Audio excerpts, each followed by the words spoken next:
ہاں تو پرانی مائیوں میں سے، بوڑھی مائیوں میں سے ام سلمہ تھی، حضور سے بے پناہ ان کو محبت تھی، انہوں نے زندگی کے اندر ایک حج کیا۔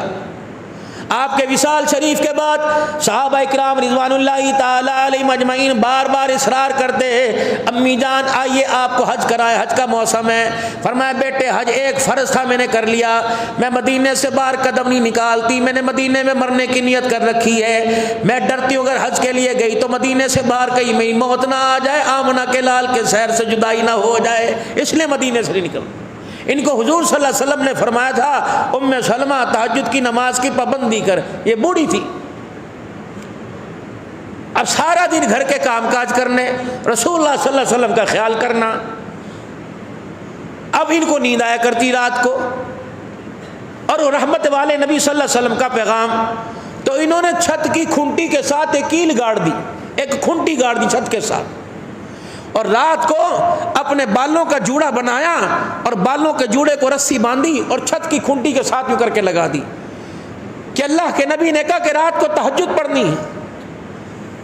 فرمایا جب مجھے نیند آیا کرتی تو اس رسی کو میں اوپر کھنٹی کے ساتھ لٹکا دیتی، نیند جب میں قرآن پڑھتے پڑھتے نماز پڑھتے پڑھتے جھولتی، رسی کھینچتی، میرے بالوں کا وزن پڑتا، میری نیند میرے سے دور ہو جاتی۔ ہم نے یہ قربانیاں تو قبول کر لی، لیکن آمنہ کے لال کی بات کو کبھی جواب نہیں دیا ہے۔ وہ چھوڑ جا کے جو کہتی میرے تو نہیں ہوتا، تو آپ کے شکل کرا لے، کھانا پینا دور کی بات۔ آج شوہر گھر جا کے کہے گا 5 وقت کی نماز پڑھ، عبد الحنان کہہ کے گیا زندگی اچھی گزرے گی، کہ مولوی عبد الحنان سے بیٹھ کے باتیں ہی کرتا رہتا ہے، اسے کہا اگر نمازیں پڑھنے لگ جائیں گے تو کپڑے کون دھوگا، اگر نمازیں پڑھنے لگ جائیں گے تو برتن کون دھوئے گا، کھانا کون پکائے گا۔ اگر یہ حجت ہوتی رب اکبر کی قسم سب سے پہلے نماز سیدہ عائشہ کو معاف ہوتی، اگر یہ حجت ہوتی تو سب سے پہلے سیدہ فاطمہ الزہرا کو معاف ہوتی۔ کون فاطمہ رضی اللہ تعالیٰ عنہ، 1 سال کے وقفے سے دونوں بیٹے پیدا ہو گئے، ایک 11 مہینے کا وقفہ تھا، 5.5 سال کا حضرت حسین تھا، 6.5 سال کے حضرت حسن تھے، اور پھر سیدہ زینب پیدا ہو گئی، پھر آپ حضرت محسن رضی اللہ تعالیٰ عنہ پیدا ہو گئے۔ یہ فاطمہ الزہرا کے ذمہ کام کیا تھا، ان کی غذا کیا تھی، دودھ کوئی نہیں، کھجور کا دانہ کوئی نہیں، روٹی 4 دن کی سوکھی ٹکڑے، اور وہ بھی کبھی میسر نہیں آتے تھے، لیکن ذمہ داری کیا، علی کے اونٹ کو خود چارہ ڈالا کرتی، خود چارہ کوٹا کرتی، خود چارہ ڈالا کرتی۔ ایک چمڑے کا دسترخوان تھا، اس چمڑے پہ چارہ ڈالا جاتا تھا، وہی دسترخوان اپنی ضرورت کے لیے بچھایا جاتا تھا۔ 17 پیوند والا آپ کا لباس ہوتا، ٹاکیوں والا پیوند والا آپ کا کرتے کا دامن ہوتا، 17 پیوند والی آپ کے سر کے اوپر چادر ہوتی، 6 دن کا حسن حسین کا فاقہ ہوتا۔ لیکن میرے عزیزوں کھانے کو مل جاتا تو بسم اللہ، نہ ملتا تو پورا گھرانہ فاقے میں ہوتا۔ لیٹنے کے لیے جو بستر تھا اس گدے کے اندر کھجور کے پتوں کی چھال بھری ہوئی تھی، ایک پانی کا مٹکا تھا اور پانی کا پتھر کا پیالہ تھا۔ فاطمہ الزہرا رضی اللہ تعالیٰ عنہ کے گھر کا سارا یہ سامان تھا، مل گیا تو کھا لیا، نہ ملا اللہ کا شکر ادا کر دیا۔ 4 5 6 دن تو ایسی بھوکے رہ کے گزر جایا کرتے تھے، لیکن رحمت والے نبی نے فرمایا جب بھی میں نے اپنی بیٹی فاطمہ کو دیکھا، مصلی ہوتا تھا، زباں پہ خدا کا قرآن ہوتا تھا، نماز میں اللہ کا دھیان ہوتا تھا، پھر وہ نماز صلاۃ الحاجت نہیں ہوا کرتی تھی، وہ نماز صلاۃ التوبہ نہیں ہوا کرتی تھی۔ میری بیٹی عشاء کی نماز کے بعد نیت باندھتی، پورا قرآن فجر سے پہلے 2 رکعتوں کے اندر ختم کر دیا کرتی تھی۔ میری سیدہ فاطمہ الزہرا رضی اللہ تعالی عنہا نماز میں اتنی قرآن کی تلاوت کرتی کہ بلال رضی اللہ تعالیٰ عنہ کی اذان کی آواز کانوں کے اندر آ جایا کرتی تھی، پھر بھی کہتی تھی اللہ کسر رہ گی معاف کر دے، اگلی رات کی مہلت دینا، مالک کائنات میں ساری کسریں پوری کر دوں گی۔ ان کو معاف ہوتی نماز۔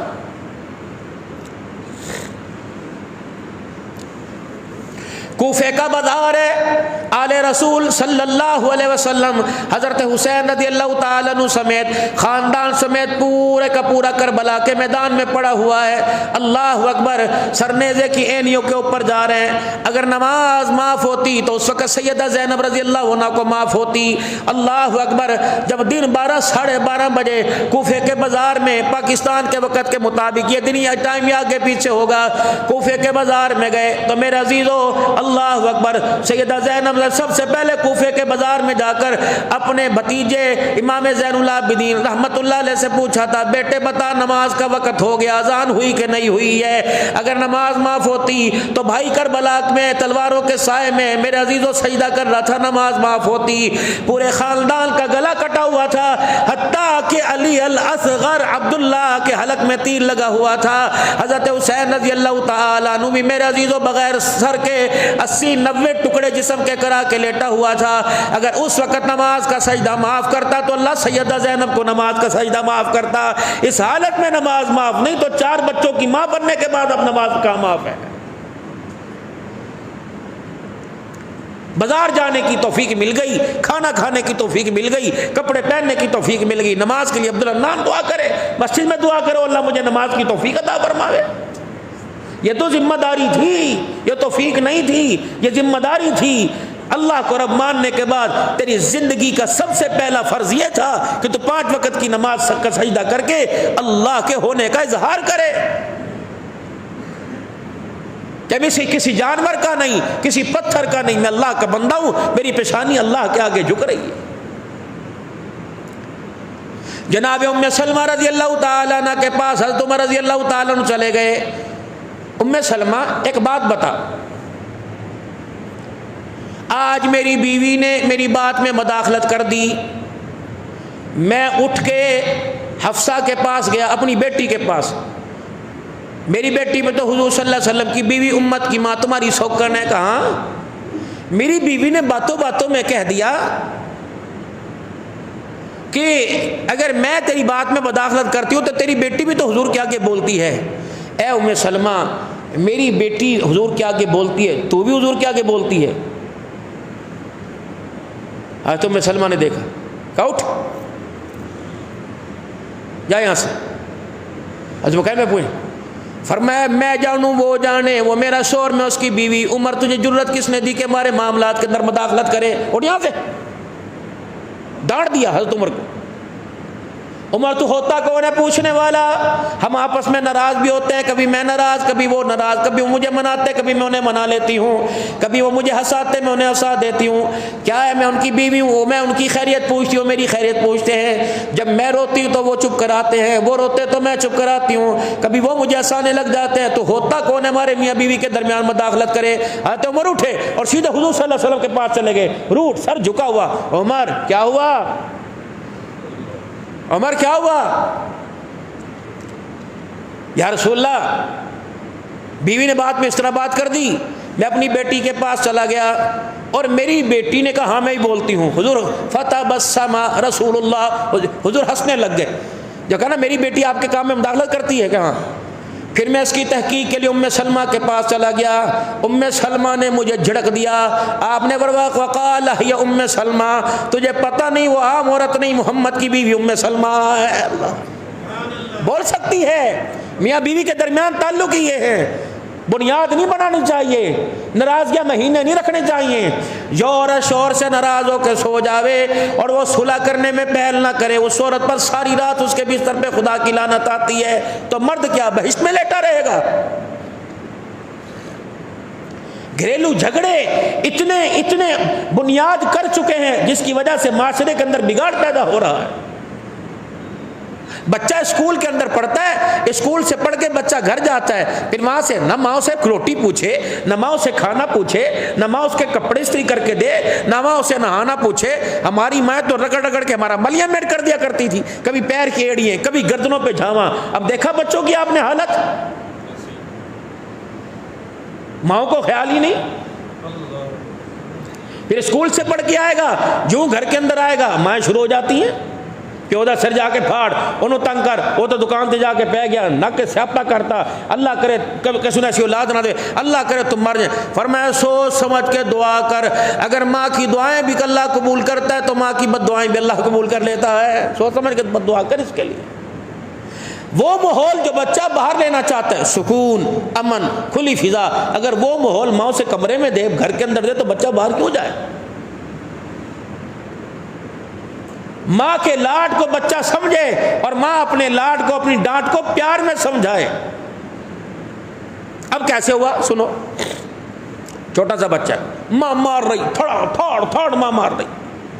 ساس بولی او خدا کا خوف کر، کیوں مار رہی ہے؟ ننھی جان ہے، اس کا جسم دیکھ، اپنا ہاتھ دیکھ. دادا بھی آ گیا، او غلطی اللہ کے واسطے.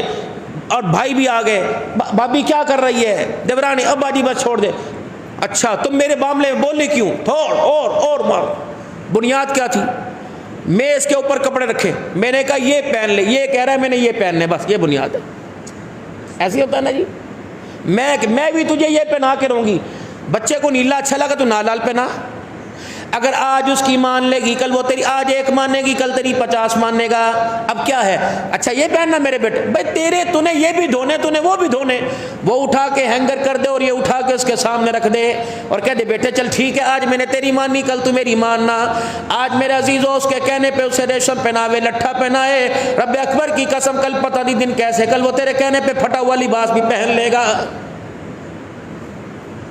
اچھا فیڈر بچے کے منہ میں ہے، وہ دادوں کے کمرے میں جا کے لیٹ گیا، وہ بھیا وہ چاچے کے کمرے میں جا کے لیٹ گیا. جتی لے کے وہیں شروع ہو گئی، اتھے سونا، اتھے سو، اتھے تین کیڑے وڑ دینے، یہاں سو، کوئی بات نہیں. اب وہ ضد پڑ گئی، اور ضد کے بعد کیا ہوتی ہے؟ لکڑی جو سخت ہوتی ٹوٹ جاتی ہے. اب وہ یہاں یہ تربیت بدلا رہا ہوں اولاد کی. ہر ایک کو لاٹھی پکڑ کے نہیں چلایا جاتا، اس نے تمہارا سہارا بننا ہے. اگر وہ بچہ، اب گرمی آ رہی ہے نا، گرمی، اب بچہ اپنے آپ کو اس کو پتا ہے مجھے ٹھنڈک یہاں ملے گی، وہ اے سی والے کمرے میں مولٹی فارم کے گدے پہ نہیں لیٹے گا، وہ بچہ فرش پہ لیٹنا پسند کرے گا. اب اسے فرش پہ لیٹنے کی تاثیر معلوم ہے کہ میرا جسم ٹھنڈا ہوگا، مجھے ٹھنڈ لگے گی اور ٹھنڈی ہوا کے جھونکوں میں نیند آئے گی. اسے نہیں پتا یہاں لیٹنے سے کپڑے خراب ہوں گے، یہاں جوتے لے کے چلتے. اگر اتنا ذی شعور ہوتا، اتنی عقل ہوتی، تو وہ ماں کی گود کے اندر 22ویں گریڈ کا افسر نہ بن جاتا. اب بچہ لیٹ گیا زمین پر، ماں نے مارنا شروع کر دیا. اب اگر نہیں میں نے یہاں لیٹنا ہے، اس کے کپڑے بھی پھٹ گئے، مار بھی دیا، اس کا منہ بھی سوج گیا، ڈنڈا ہاتھ پہ لگ گیا، انگلی بھی ٹوٹ گئی، سوج گئی. پھر وہ سوزش بڑھتی بڑھتی شام تک پہنچ گئی. شام کو ابا آئے، اس نے سارا آ کر کیس اپنے ابا کی عدالت کے اندر رکھ دیا. ابا نے سوچا ہی کوئی نہیں کیا تھا. پھر باپ نے سارا قصوروار اماں کو اٹھا کر فرد جرم عائد کر دی. اور اس میں کیا ہوا؟ یا تو اس کا فیصلہ مار پہ کیا، ورنہ طلاق طلاق طلاق کا کاغذ دے دیا. 4 دن کے بعد جامعہ عثمانیہ میں آ گئے، العصر میں چلے گئے، حضرت جی غصے میں طلاق دے دی. وہ مسجد والے کہہ رہے نہیں ہوتی، آپ فرما رہے ہیں یہاں ہوتی ہے. پھر بھی تیری مرضی، ماننی نہ مان. اللہ اکبر. آپ نے فرما دیا. ایک بندہ امام اعظم ابو حنیفہ رحمۃ اللہ علیہ کے پاس آیا، اس نے کہا جی میں نے بیوی کو 1000 طلاق دے دی. فرمایا 3 ہوگی، کہ باقی تو جانے تیرا کام. جانے طلاق کے 3 ہوگی میرے باپ. بنیاد بیس کیا بنا؟ بچے کا رونا. اپنے گھر کی طرف دیکھیے، اپنی اولاد کی تربیت کرنے کا اللہ کی قسم دین سکھاتا ہے. نبیوں کا نبی ہے. اللہ اور بندے کے درمیان کی عبادت کے اندر خلل آ جائے، خدا اس عبادت کو قبول نہیں کرتا. جو عبادت مصطفیٰ کر رہے ہوں اور اس عبادت کے درمیان حسین آ جائے، خدا قبول کر رہا ہے.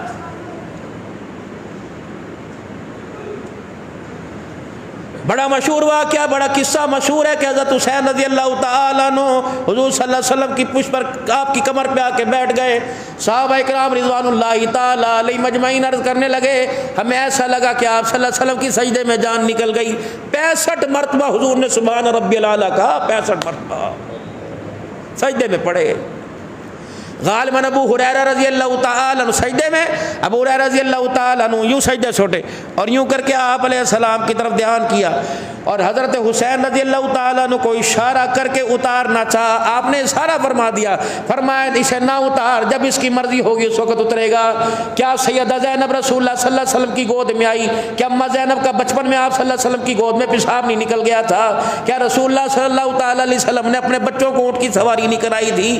کوئی عبدالحنان سے کہے کہ دادا میں دادا بنوں یا نانا کہ میرے بچے کہیں، میں کہو میں تو خطیب پاکستان ہوں، میں بچوں کو. یہاں کئی باپ ایسے بیٹھے ہوں گے جو اپنی بچیوں کو، اپنے بچوں کو بازار میں پھرا نہیں لاتے. چھوٹے جی گودی اٹھاتے مجھے شرم آتی ہے، اس کے ساتھ لیٹتے ہوئے شرم نہیں آئی؟ 9 مہینے اس کی کوک میں جو تیرا گند تھا شرم نہیں آئی؟ اب تجھے بچہ گود میں اٹھاتے شرم آ رہی ہے؟ اولاد سے تو خود دور ہو رہے ہیں. وقل رب ارحمہما کما ربیانی صغیرا، ایسا رحم کر جیسا انہوں نے ہمارے بچپنے پہ رحم کیا تھا. جب تم نے رحم کیا ہی کوئی نہیں تو خدا تمہارے پہ رحم کیسے کرے گا؟ کما ربیانی صغیرا، جیسے بچپن میں میرے ساتھ برتاؤ کرتے تھے. اگر بچپن میں مار داڑ ہے پھر دعائیں تو تم بہت کر رہے ہو. کما ربیانی صغیرا، جیسے بچپن میں میرے ساتھ کرتے تھے. اب تم خود اپنے گریبان میں جھانک کے دیکھو آپ نے بچپن میں اولاد کے ساتھ سلوک کیا. 6 مہینے بیوی روسی بیٹھی رہی، بچے پیدا ہونے کی بنانے کی باری تیرے گھر میں، پیدا ہونے کی باری سسرال کے اندر چلی گئی. یہ بھی جب فرد جرم عائد ہوگی، ریڈی والے کو نہ بخشا، چھاوڑی والے کو نہ بخشا، تندور والے کو نہ بخشا.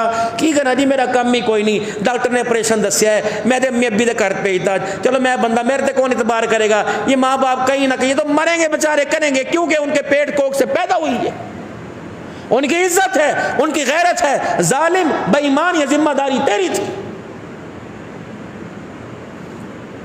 پھر ہمارے معاشرے کے اندر ایک اور بحران ہے. وہ بحران کیا کہ مرنے کے بعد سسرال والے کفن تک نہیں دیتے، قبر تک نہیں دیتے، سارے کا سارا کفن کاٹھی کا انتظام میکے والے کرتے ہیں، مامے نے کرنا سارا کام. خدا کا خوف کرو، تم دین کیوں نہیں پڑھتے، تم دین کیوں نہیں سیکھتے؟ ہمارا نبی صلی اللہ تعالی علیہ وسلم، پیارے نبی صلی اللہ تعالی علیہ وسلم احساس لے کے آئے، احساس والی امت پر احساس والا پیغام لے کے آئے. اللہ کا، اللہ کے رسول کا، پھر والدین کا. وَاعْبُدُوا اللَّهَ، اللہ کی عبادت کرو. وَلَا تُشْرِكُوا بِهِ شَيْئًا، پھر خبردار شرک نہ کرنا. وَقَضَىٰ رَبُّكَ أَلَّا تَعْبُدُوا إِلَّا إِيَّاهُ وَإِلَّا إِيَّاهُ وَبِالْوَالِدَيْنِ إِحْسَانًا. ماں باپ کے ساتھ حسن سلوک، اف تک نہیں کرنی. بات کا جواب تو دور کی بات، جب ان سے تیرے سے بات کریں کہو میرے بیٹے یہاں، تو کندھے اٹھا کے نہیں جانا، کندھے جھکا کے اس طرح کر کے جانا ہے. پھر اللہ اکبر. وَقُل لَّهُمَا قَوْلًا كَرِيمًا، ان کے ساتھ بات کے اندر اف تک نہیں کرنی، بات کرنے میں نرم لہجہ اختیار کرنا ہے اور ان کے سامنے کندھے جھکا کے کھڑے ہونا ہے. جب وہ بوڑھے ہو جائیں تو ان کے لیے، بوڑھے ہو جائیں تو ان کی خدمت ویسی کرنی ہے جیسے وہ تیری خدمت کرتے تھے. اور فرمایا کہ جب وہ بڑھاپے میں آئیں یا فوت ہو جائیں تو ان کے لیے تُونے ہاتھ اٹھا کر دعا بھی کرنی ہے. اللہ تعالی ہمیں عمل کی توفیق عطا فرمائے. آمین آمین. وآخر دعوانا الحمدللہ رب العالمین.